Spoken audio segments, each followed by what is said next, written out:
मला सुद्धा खमंग, चटपटीत आणि कुरकुरीत अगदी वेगळा जर कोणता पदार्थ खायचा असेल ना, तर हा व्हिडिओ तुम्ही नक्कीच पाहिला पाहिजे. अगदी वेगळा, बनवायला सोपा आणि लहानांपासून मोठ्यांपर्यंत सगळ्यांना आवडेल असा हा पदार्थ आहे. चला तर मग वेळ न घालवता रेसिपीला सुरुवात करूया. 3 ते 4 मीडियम साईजचे बटाटे छान उकडून, साली काढून कुस्करून घेतलेले आहेत. 1 वाटी किसलेलं पनीर, चवीनुसार मीठ, लाल तिखट, चाट मसाला, धने पावडर, हळद असं सगळं या मसाल्यामध्ये घातलेलं आहे. घालून व्यवस्थित याला मिक्स करून घ्यायचं. पनीर आपण आपल्या आवडीनुसार कमी जास्त करू शकतो आणि नाही घातलं तरी काहीच हरकत नाही. माझ्याजवळ होतं म्हणून मी घातलं. पनीरच्या जागी तुम्ही 1 क्यूब चीजसुद्धा किसून यामध्ये घालू शकता. त्यामुळे सुद्धा चव खूप छान लागते. पण जास्त चीजचं किंवा पनीरचं प्रमाण वापरायचं नाही. छान स्टफिंग तयार झालेली आहे. मी 4 जणांसाठी तुम्हाला इथं प्रमाण सांगत आहे. 4 जणांसाठी 4 ते 5 मोठ्या साईजचे बटाटे मी वापरलेले आहेत. 3 ते 4 चमचे मैदा घेतलेला आहे. मैद्यामध्ये थोडंसं पाणी घालून इथं व्यवस्थित अशी घट्टसर मैद्याची स्लरी आपल्याला करून घ्यायची आहे.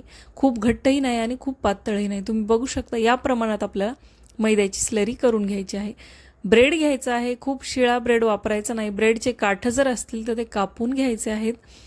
ब्रेड या प्रकारे 2 ते 3 वेळेस आपल्याला लाटून घ्यायचं आहे. त्यानंतर ब्रेडच्या एका साईडला आपण तयार केलेली मैद्याची स्लरी लावायची आणि या प्रकारे ब्रेडचा आपल्याला कोन तयार करून घ्यायचा आहे. आणि या स्लरीमुळं ब्रेडचे काठ या प्रकारे सील करून घ्यायचे आहेत.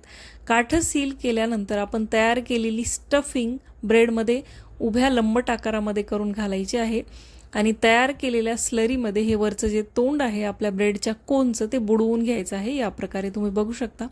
मस्त ब्रेडचा जो कोन आहे तो व्यवस्थित मैद्याच्या स्लरीमध्ये डीप करून घ्यायचा आणि मीडियम गरम तेलात आपल्याला याला तळून घ्यायचं आहे. मधली बटाट्याची जी स्टफिंग आहे ती व्यवस्थित आपली रेडी आहे. कुठेही आपण बेसन पिठाचा वापर केलेला नाही. त्यामुळे फक्त आपल्याला वरचा ब्रेड आणि मैद्याची स्लरी क्रिस्पी कुरकुरीत होईपर्यंत तळून घ्यायचं आहे. एक ब्रेडचा कोन तळायला तुम्हाला 2 ते 2.5 मिनटं लागू शकतात. तेल खूप गरमही नसलं पाहिजे, त्यामुळे आपला कोन किंवा ब्रेड करपू शकतो.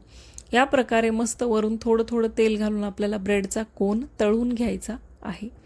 तुम्ही या स्टफिंगमध्ये कांदा, शिमला मिरचीसुद्धा वापरू शकता. मला काहीही आवडत नाही जास्त, कारण मुलांना घालायचं आहे आणि सोप्या पद्धतीनं बनवायचं होतं. त्यामुळे मी फक्त इथं बटाटं वापरलेलं आहे. मस्तपैकी वरून खालून सगळ्या बाजूंनी ब्रेडचे कोन आपले तळून तयार आहेत. त्यानंतर थोडीशी हिरवी चटणी मध्ये हे कोन मी बुडवले आणि त्यावर शेव लावून या प्रकारे टोमॅटो सॉस घातलेला आहे खूप सुंदर दिसण्यासाठी. तुम्हाला हवं तर तुम्ही त्यामध्ये डीप करून सुद्धा घेऊ शकता. परफेक्ट ब्रेड कोन बनून तयार आहेत. अगदी मस्त आणि कुरकुरीत लागतात. पावसाळ्यात काहीतरी कुरकुरीत खायची आपली इच्छा होते, तर हे ब्रेडचे कोन तुम्ही ट्राय करून नक्की बघा. अगदी कुरकुरीत बनतात. तुम्ही इथं आवाज ऐकला असेल, ट्राय करून बघा आणि कमेंट करा. मी भेटते पुढच्या व्हिडिओमध्ये. बाय.